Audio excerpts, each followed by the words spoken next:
Fala pessoal, boa noite, tudo bem? Trazendo aí mais uma leitura rápida aqui, ó, desse livro bem legal sobre vendas. E aí seguindo numa sequência de um conteúdo que eu venho passando sobre fechamento. Aí tem uma parte aqui que fala também sobre isso e principalmente fala sobre o compro depois, amanhã eu volto, lembram? Aquele que pega todo dia contigo? Pois é. Aqui ele começa da seguinte forma, o capítulo. Depois é um mito. O amanhã é uma nota promissória. O ontem é um estou devendo.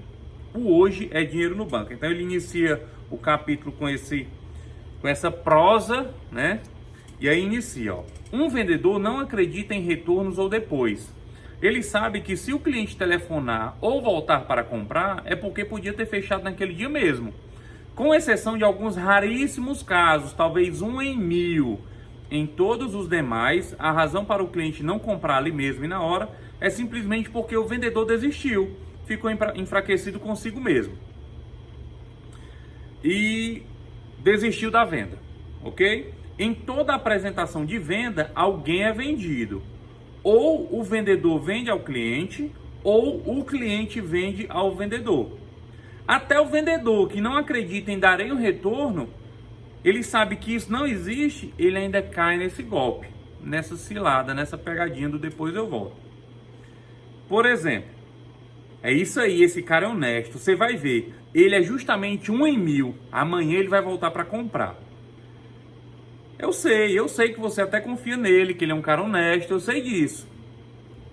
Nesse caso, o vendedor foi tão bem vendido pelo cliente que ele justifica a própria crença dele de que os clientes não voltam. Compreenda que 99 vezes em 100, quando um cliente diz eu voltarei ou telefonarei para você, ele sinceramente acredita nisso. O cliente realmente comprou o seu produto. Ele quer o produto, ele tem um desejo, tem a necessidade. Ele sente-se obrigado por ter usado tanto tempo do vendedor. Ele quer comprar, só não quer comprar naquela hora. Naquele momento ali da venda. O cliente quer sentar e refletir. Ele quer estar absolutamente certo. Então, quando o cliente diz eu voltarei, na maioria das vezes ele está dizendo isso de forma verdadeira, tá? Aí eu te pergunto, se o cliente é tão sincero, então o que acontece? Por que ele não volta ou liga de volta para comprar? A resposta, lembre-se, quando o cliente está excitado e entusiasmado por um produto, é quando ele está mais propenso a fechar. Quando o cliente deixa o local da venda, começa a esmorecer de novo. Volta a antiga lógica em si. Uma vez que a lógica se estabelece, o cliente diz a si mesmo, comprarei isso ano que vem. Vou esperar depois do Natal? Será que não vira uma promoção? Será que esse pessoal não vai me ligar? Em essência, o cliente pensa em tudo para não comprar, em vez de pensar em cada razão para comprar, como acontecia quando ele estava lá na loja com o vendedor. Longe da vista, longe do pensamento, se você deixa o cliente ir embora, ele se esquecerá de quase tudo que lhe foi dito. Como eu já disse, em toda apresentação alguém vende a alguém, mas não ao vendedor. E ele acredita no volto depois. Ele sabe que o encontro verbal não vale de nada.